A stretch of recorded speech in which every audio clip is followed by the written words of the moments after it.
Please join me in welcoming John Fund to Wichita and the Pachyderm Club.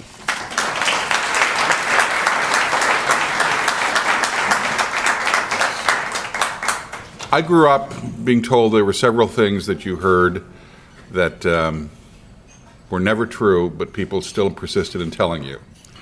The check is in the mail. I'm from the government. I'm here to help you. Of course, I'll respect you as much in the morning.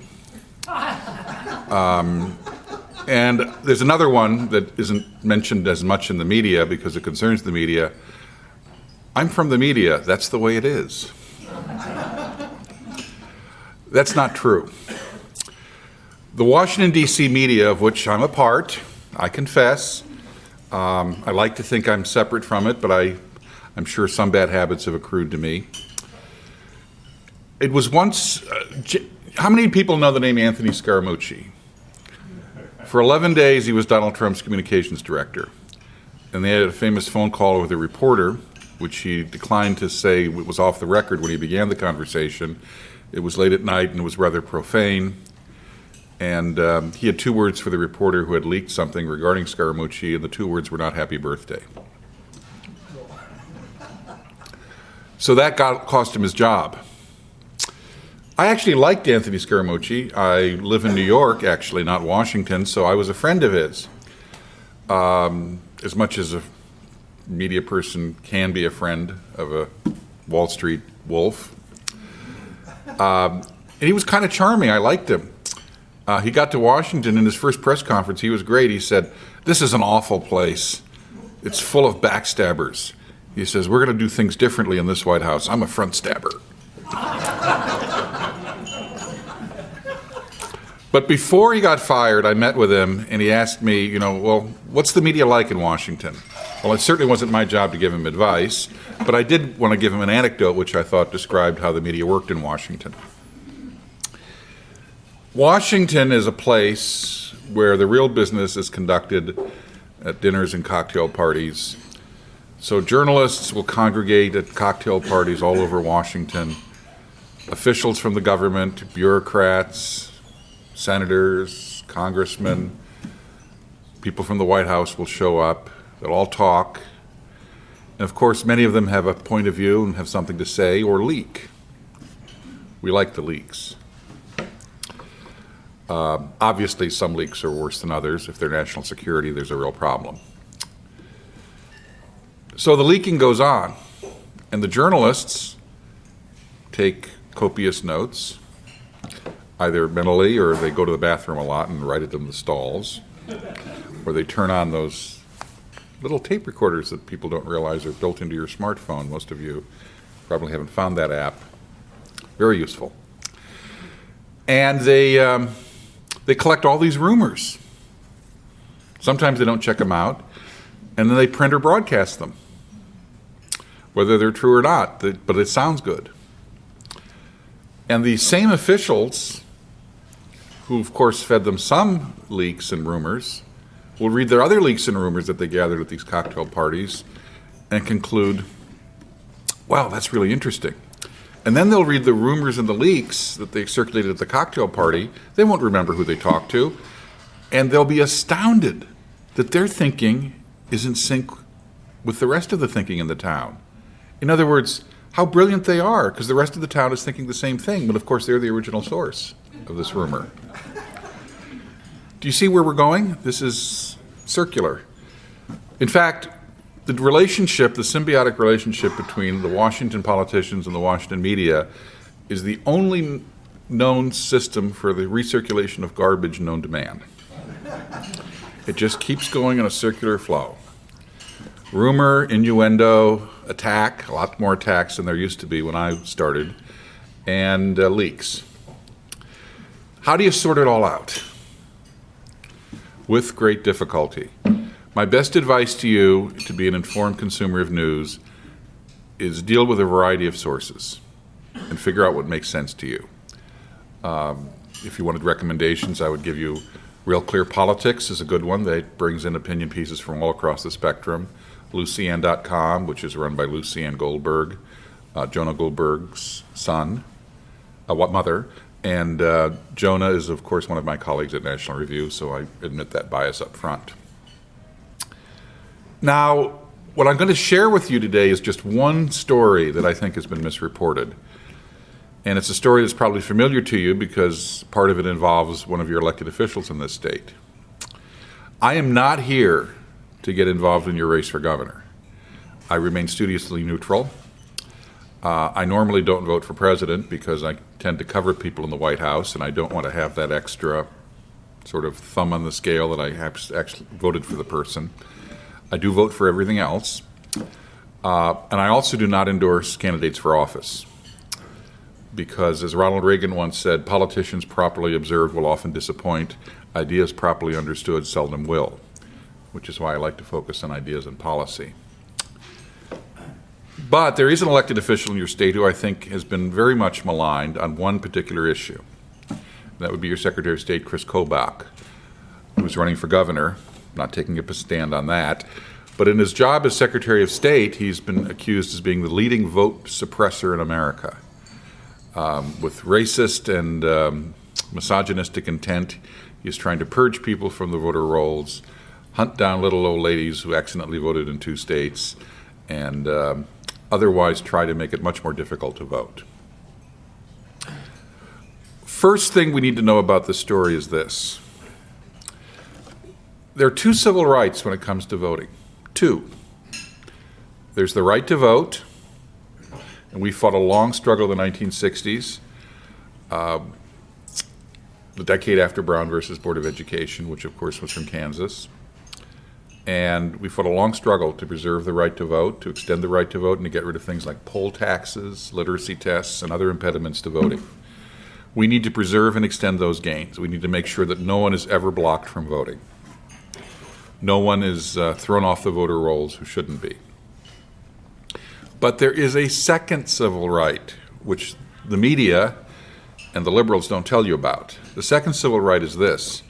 Each and every one of you has a right not to have your vote canceled out by someone who shouldn't be voting, whether they're a non-citizen, whether they're voting in 2 different states, whether they've moved out of state, whether they're a felon who's ineligible to vote, whether they're dead.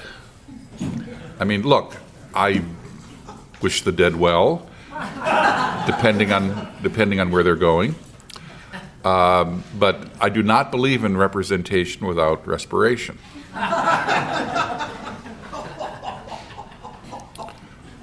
You're my friend. He's laughed louder and longer at every single one of my jokes. I'm going to bring you along to all of my speeches and put you in the front row. I like you. I'm going to bring you with me on the road. I'll pay you. Be careful. No, and health benefits come with it, annual increase in salary. It's a good deal. So that's the right to vote too. We need to preserve both civil rights, not just one. Now, our friends on the left, look, I know we have trouble on the right side of the spectrum. It's 1 o'clock in Washington, D.C. Do you know what your president is tweeting? We have challenges too. God, I love him. So we have challenges too. And the left is ruthless and predatory, and they use our tax dollars to fight against us. Just talk to the Kansas Teachers Association and their subsidiary, the Kansas Supreme Court. By the way, I didn't know that you could be a union member when you're on the Supreme Court. I didn't know that. Apparently you can. So the left is relentless, but they also have weaknesses. One of them is they're wrong. And their policies, if implemented,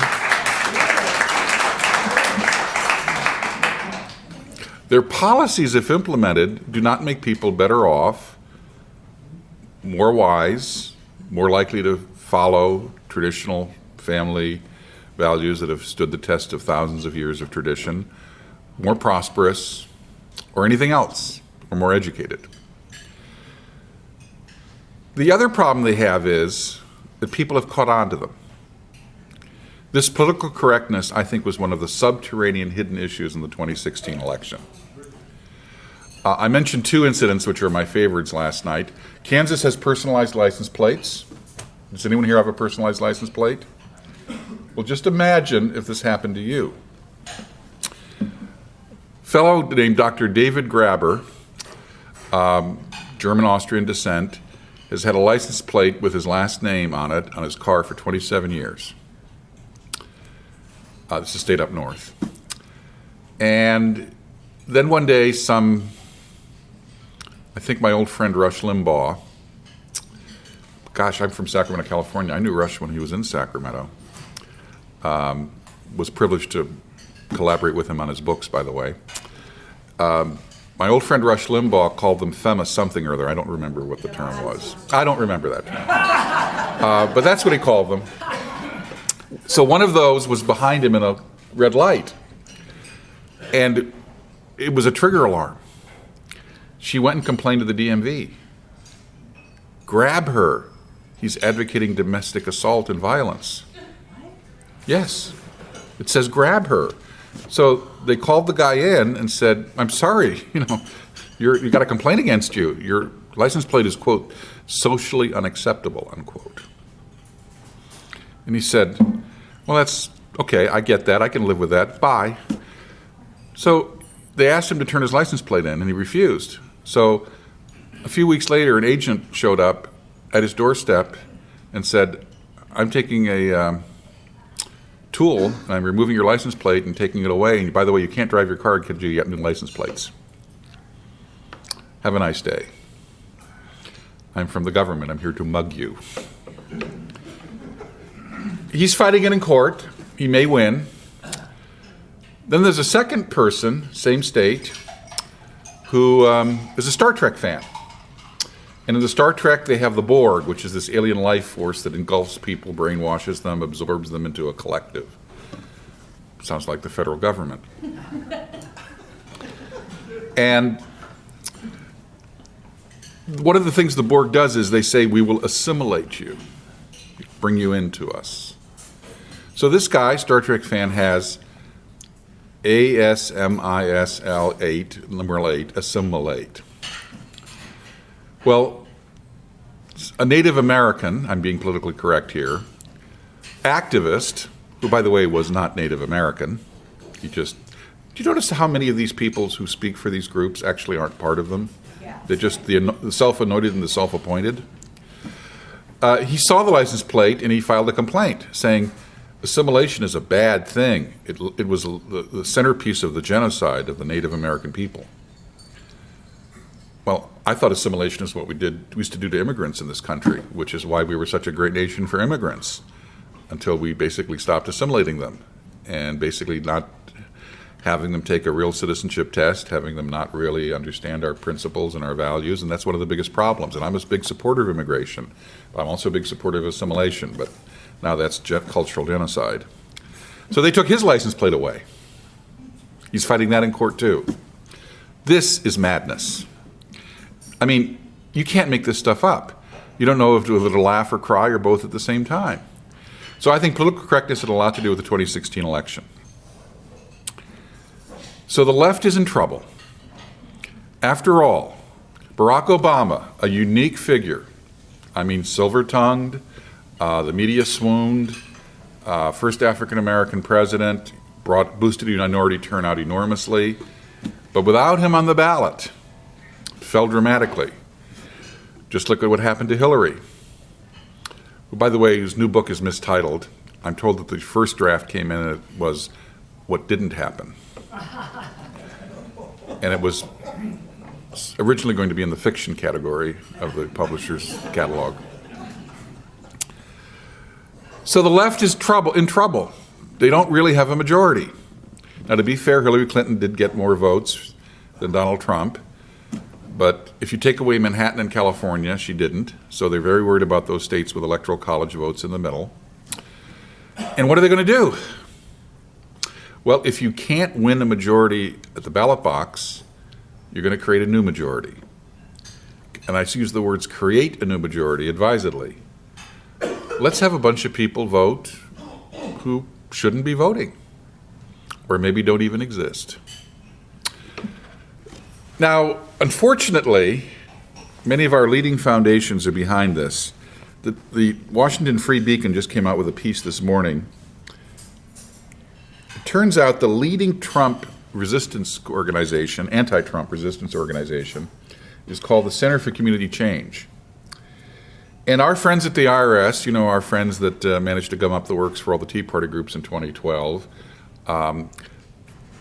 they don't go after liberal groups, but they are government bureaucrats, so they make mistakes. So when a Freedom of Information request for the Center for Community Change Action was submitted by the Free Beacon, you know, they sent back their Form 990, which tells how much money they took in, but they don't have to reveal their donors. They're redacted, blacked out. Well, in this case, the friendly IRS bureaucrat forgot to redact the donors. So we now have information we normally don't get. The Center for Community Change Action, their largest donor was $3 million from the W.K. Kellogg Foundation, initially created by a great conservative named Will Kellogg, the founder of the Kellogg Company. By the way, OSullivans Law, named after John O'Sullivan, a former editor of National Review. Any organization that is not explicitly conservative will eventually become left-wing over time. Think about groups you belong to. Yeah, it's true. That's why we got to hold firm. No pasarán. They shall not go any further. The second biggest donor was the Ford Foundation, founded by that great conservative Henry Ford, the Model T. That foundation is also betraying the founder's wishes. They added $2.35 million to the coffers of the Center for Community Change. The Open Society Foundation, which is run by some obscure fellow named George Soros, gave $1.75 million to the Center for Community Change. Then we have the California Endowment, the Marguerite Casey Foundation. If you ever watch PBS, they always pop up on that. The Fidelity Charitable Gift, the National Immigration Law Center. It goes on and on. Every Citizen Counts. Open Society Policy Center, another Soros spinoff, $1.45 million. Another Soros group, the 1630 Fund, $610,000. The Service Employees International Union, the Atlantic Philanthropies, the Tides Foundation, remember that name. Barack Obama used to be on the board of the Tides Foundation. And it goes on and on and on. Well, one of the things the Center for Community Change is most involved in is discrediting a group that Chris Kobach is co-chairing called the Presidential Commission on Election Integrity. You may have heard of that. Now, I am not going to make any excuses for President Trump's tweet last December, which claimed that 3 to 5 million illegals voted in the presidential election. I think that number came from a very questionable source. I think it was pulled out of the hat. I don't think it's as large as that. And frankly, it did not help the cause, because if you're not 100% accurate, you're going to be 100% attacked. And our only defense in the future is not just to be right, but to be completely and utterly accurate. Obviously, we attack them when they're inaccurate, but we at least have to agree on the same set of facts, and we have to agree that our facts actually can hold up to scrutiny. But there is a problem with voter fraud in this country, and evidence number one. Why in the world does our opposition, the liberals, insist that there is absolutely no voter fraud in this country? You know, Shakespeare had a famous line, "Thou doth protest too much." What do you mean there's no voter fraud? Okay, we can agree about how much there is, but come on, this is the country that gave us Mayor Daley in Chicago, who stole the 1960 presidential election. This is the region of the country that gave us the Pendergast machine in Kansas City, which routinely stole thousands and thousands of votes, electing mayors, governors. Harry Truman, first election of Senate, was delivered to him by the Pendergast machine, of which he at the time was a loyal cog of. But no voter fraud? The Supreme Court, when it upheld a voter ID law in Indiana in 2008, clearing the way for other states to pass voter ID laws, cited the long history of voter fraud, manipulation, and corruption in this country, and that opinion was written by John Paul Stevens, the most liberal member of the Supreme Court at the time, now retired. So that's the first piece of evidence. The second piece of evidence is what the left always does whenever they don't want to argue the facts. They call racism in a crowded political theater. Racist! When I'm on television, I'm called a racist. I just look at the camera and I cock my head and I say, "You got anything new?" That's a little tired. Don't they give you new scripts once in a while? That usually drives them insane. And they go on and, well, it unglues them, which of course is the favorite position that I like. The third piece of evidence is all of the money they're spending on this issue. Millions of dollars. The Center for Constructive Change that I just cited, with all those foundations, over 15% of their budget is going for voting rights, which is, I view as a pay no attention to what is going on behind this curtain fund. Oh, votes being discovered. We know nothing of that. Those aren't the votes you're looking for. So, why in the world are they doing this? Maybe they know something that goes on the first Tuesday in November they aren't telling the rest of us. I think they do. Now, admittedly, this is a look ma, no hands approach. Nobody wants to know what's going on. It's on a need-to-know basis. Everything is done at the street level, often with cash. Nobody talks to anybody. Nobody admits it. Nobody puts it in writing. But we do see hints every once in a while of what's going on. Here's a hint. The city of Philadelphia was sued for voting records by a group called the Public Interest Legal Center because the Public Interest Legal Center suspected there were non-citizens voting in Philadelphia. They refused the records, so finally they had to sue in court, and they finally got them. Turns out there were over 800 non-citizens on the Philadelphia voter registration rolls, the majority of whom had voted in a past election. Now, the only reason we know who these 810 people are, this is a tip of an iceberg. The only reason we know this is on the form that you fill out to register to vote, in almost every state there's a box saying, "I'm a U.S. citizen." You have to check that. No one checks anything, no one verifies anything, but you have to check it. Well, some of these people who were non-citizens, by the way, some were legal residents and some were, shall we say, long-term guests. Some of the people who had checked the box were now in the process of becoming citizens. And as part of the citizenship application, you have to answer the question, have you ever been registered to vote? And some people actually were honest enough to say, yes, but they explained it was a mistake. Some group signed them up on a street corner. They didn't pay attention. They did it when they got their driver's license at the same time. Somebody said you can register to vote. I'm sure some clerks do tell people that. And they said, please remove my name from the rolls. Well, these are the people who were honest enough to say, I said I was a citizen. I shouldn't have registered to vote. Take my name off. Imagine all the people who didn't take their name off, who are still out there. So this is called a tip of an iceberg. New Jersey hit pay dirt just last week. County after county, hundreds of non-citizens on the voting rolls, many of whom had voted. This is a problem. Increasingly, we are devaluing citizenship in our country. Think about this. Cities all over America are allowing non-citizens to vote in local elections. They can't do it in federal elections, but local elections. My hometown of San Francisco just voted 51-49 to let non-citizens vote in local elections. By the way, they're not completely crazy. By 51-49, they rejected a measure allowing 16-year-olds the right to vote. That's another strategy they're going to have in the future, by the way. I can't wait for when they allow robots to vote. Oh, I'm sorry, those are their union members. Sorry. That's already happening. Flashback. So what we have is an organized effort to devalue citizenship, and DACA is part of it. Look, I'm in favor of allowing most of the Dreamers to stay here, but I don't think they should have the right to citizenship. That's going to be a long-term process. And the reason why we have such an immigration mess is the Democrats always insist on, quote, a comprehensive immigration bill. We could fix the immigration problem piece by piece. We could do a piece here about border security. We could do a piece here about work visas. Do a piece here about agricultural workers. No. It has to be comprehensive.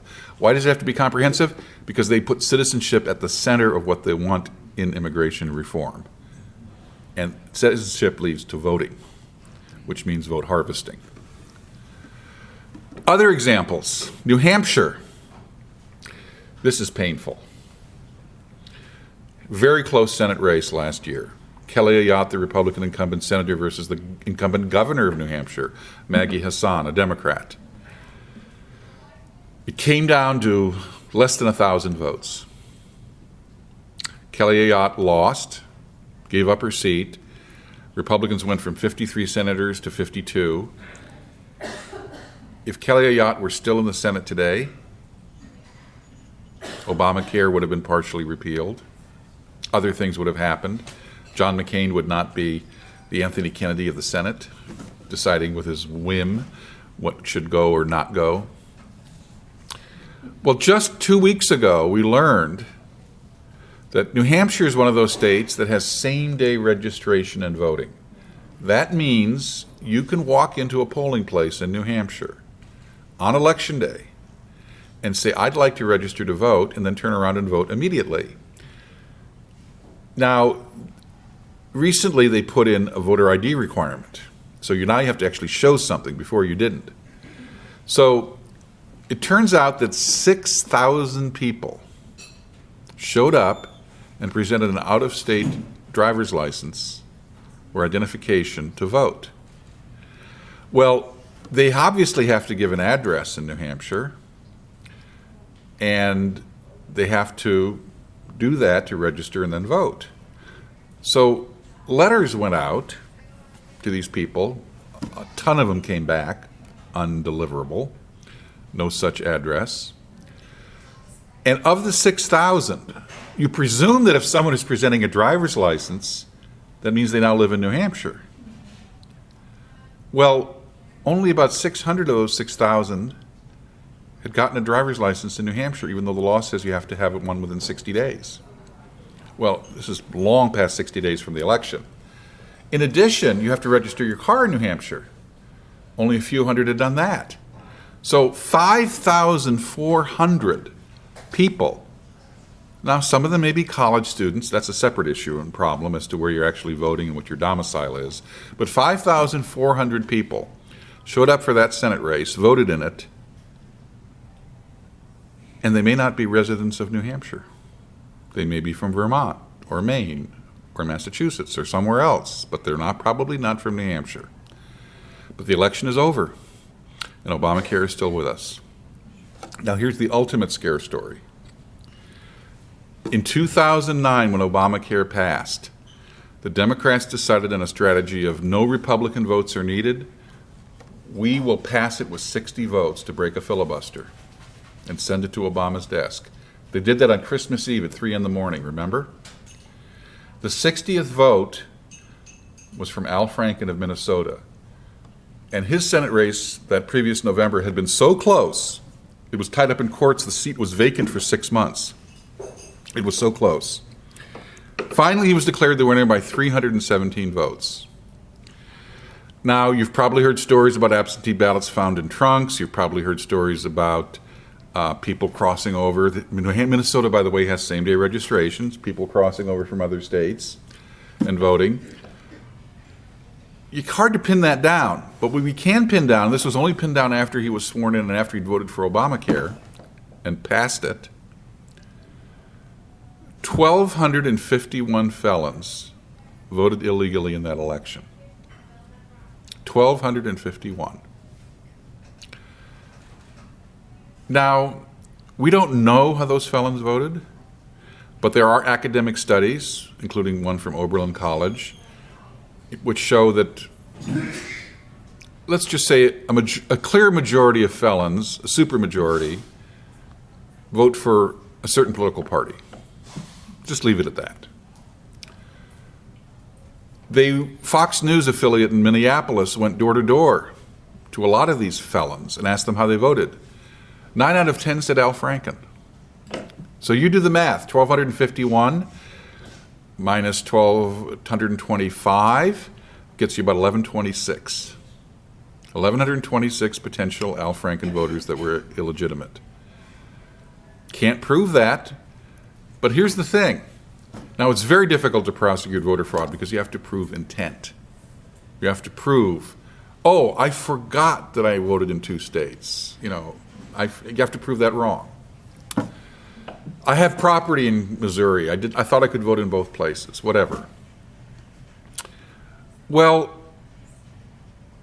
you had to prove that these felons knew that it was against the law, and they knew it at the time they were voting, to actually take any legal action against them. Well, local prosecutors interviewed a few hundred of them. Not everyone, but a few hundred. Over half of them were stupid enough to say, yeah, I knew it was wrong and I did it. What are you going to do to me, copper? As I said, the reason why criminals are criminals, and we know them, is most of them are stupid. Thank goodness.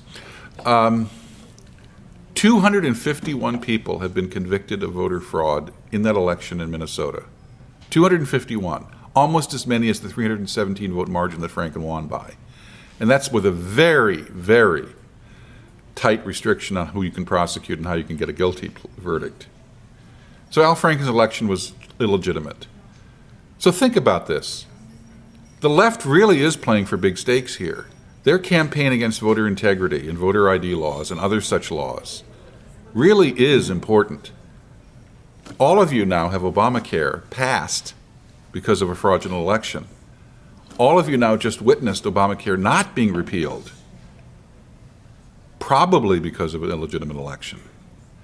If that's not important enough for you to support the work of the Presidential Commission on Election Integrity and to guard against unwarranted and, I think, frivolous criticism of its co-chair, Chris Kobach, I don't know what is. And with that, I'll be happy to take your questions or anything on this and anything else you want.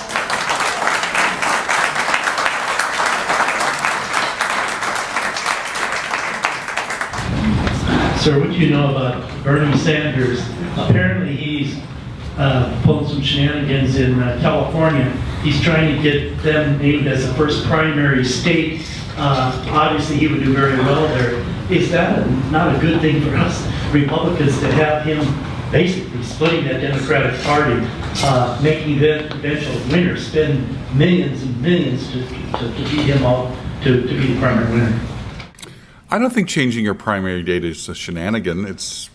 Every state has a right to set its own primary date within party rules. So, it's changing the rules. That's a different argument than being immoral, unethical, or fattening. Bernie Sanders is going to be one of 26 candidates running for president in 2020. I don't think he's going to be as much of a factor. For one thing, he'll be 4 years older, and he's slowing down too, like all of us. So the problem we have is not that there's a Bernie Sanders, is that the whole Democratic Party has become Bernie Sanders. The whole Democratic Party has endorsed a single-payer health care bill, which is basically the Canadian model of medicine, which does not work. I do a lot of reporting in Canada. It does not work. Frankly, the only reason it works for upper-income people in Canada is they can go to the United States as an escape valve and have their complicated operations done here. So, yeah, Bernie Sanders will be a problem for them, but there'll be lots of other competition for his crazy vote. You just touched on Obamacare and its implosion. What do you think the future of healthcare is in the next 5 years? I'll be quite honest with you. I think that there's some exaggeration about Obamacare imploding. It is imploding if the insurance companies don't get their bailout. That's the problem. Obamacare, this is ironic because I can remember Hillary Clinton's Hillary Care was all about attacking the insurance companies. Well, they learned their lesson with Obamacare. They went to the insurance companies and said, can we bribe you? We'll give you 25 million new customers if you shut up and accept enormous government regulation on your industry, turn you into a utility. That's what Obamacare was. It was a bribe to the insurance companies to expand coverage to a bunch of people. And supposedly, out of gratitude, they would vote for the people who passed it. So I don't think it's imploding. It's expensive. The subsidies are only going to get bigger, but I don't think it's imploding. Because do you think if you were in Congress, yeah, it's very unpopular to bail out the insurance companies. That'll hurt the Republican Congress if they do it. But can you imagine if Obamacare collapsed and all those people lost their insurance right away? I don't think even I would have the fortitude to stand up against the howls that I would hear. Here's the real problem. I think we need a game changer. And the game changer is the fact, and President Trump hinted at this, just after McCain sank the Obamacare repeal, he tweeted out, maybe we should end the congressional exemption from Obamacare.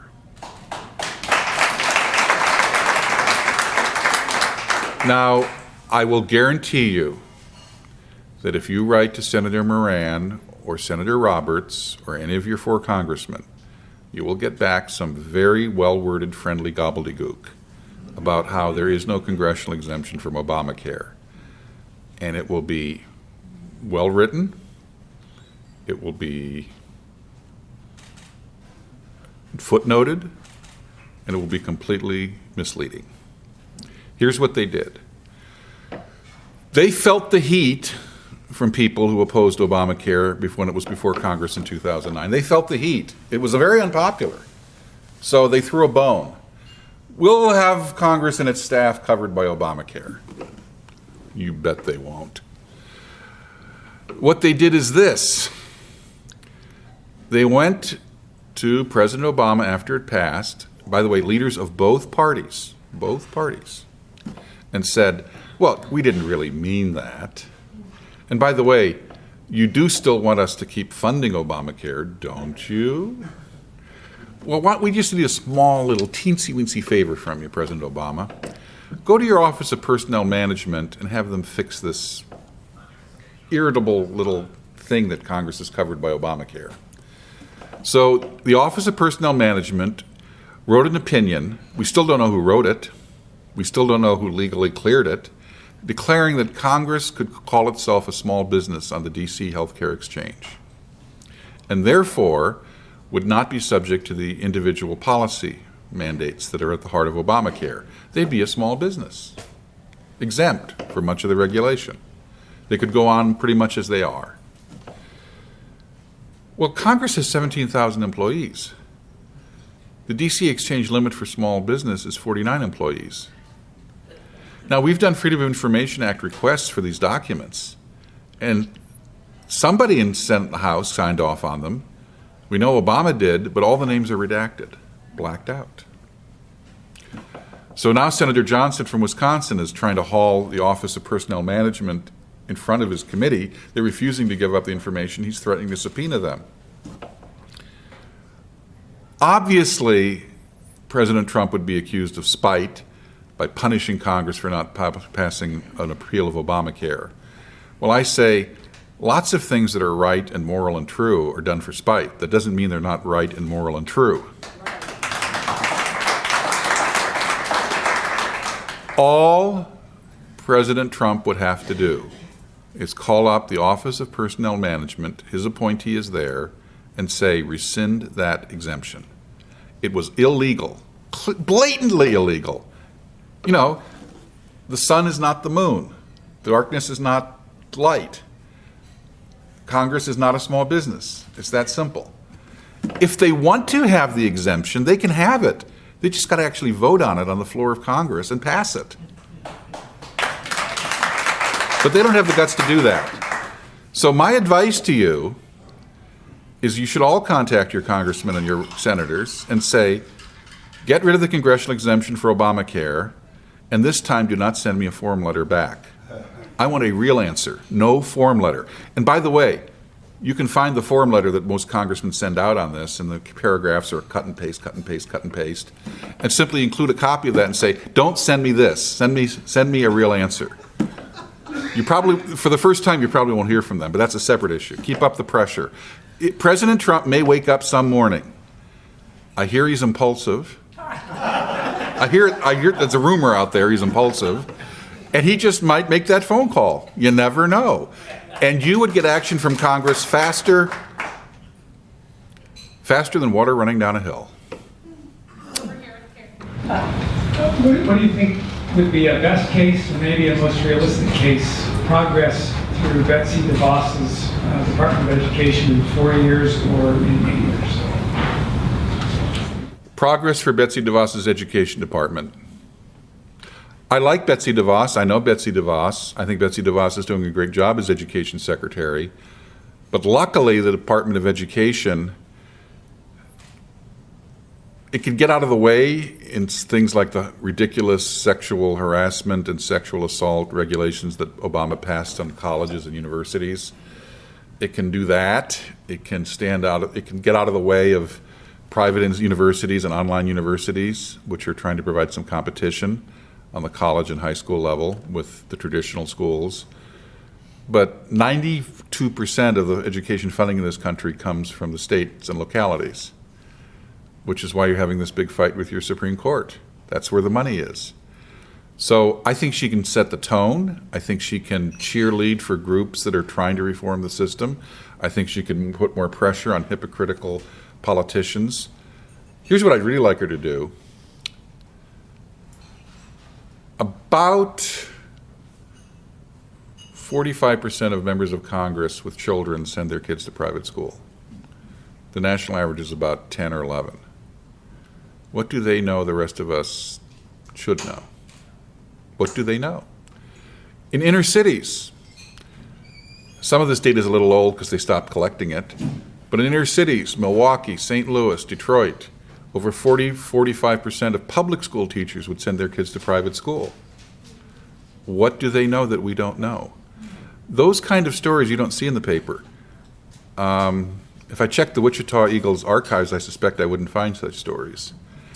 I suspect if somebody could find out, and it's hard, it's not easy, but if somebody could find out how many public school teachers in Wichita send their kids to private school, that would be an interesting story, which will never be in the Wichita Eagle. Yes, I have a comment. I've been protesting downtown for about a month with a sign that says, tell Congress to tell the truth. And it's about that special deal that you were just talking about. Well, God bless you. Yes, and I have a 6x4 sign. I'm standing on the corner. What kind of reaction are you getting? Yes, I'm not getting. Well, a sign with just that message without any context is hard to convey a message. That's So, what I wanted to. yeah. That's what I wanted to ask. The media, they're standing all around me, dealing with the courthouse and things are going on, but none of them have asked me what's. I'm shocked that you would be so ignored. I'm completely at a loss for words as to how that could be. Okay, well, I guess fake news has scared a lot of people into just not wanting to believe anything. But we have to know from where we could get information that people like Joe and people who want to try to make a difference can start. RealClearPolitics.com, Lucienne.com. I think Newsbusters.com, which is from the Media Research Center, is an excellent critique of the liberal media. Those are three. I mean, how many more do you want? Pardon? Okay. Those are good. Those are three that'll get you started.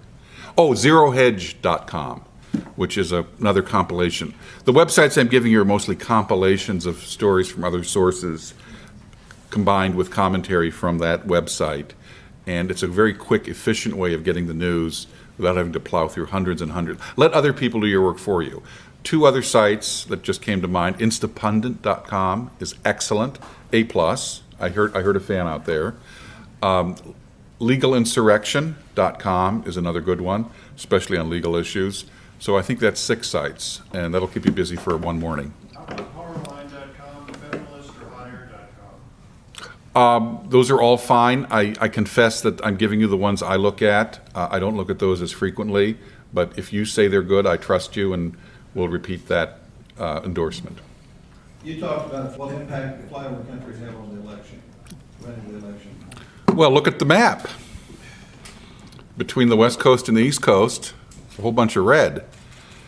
A lot of people have been left out of the economic recovery. The average middle-class family in this country earns less in real dollars, inflation-adjusted dollars, than they did 10 years ago. That has never happened in American history, ever. The biggest difference between audiences I speak to from 10 or 15 years ago and today is this.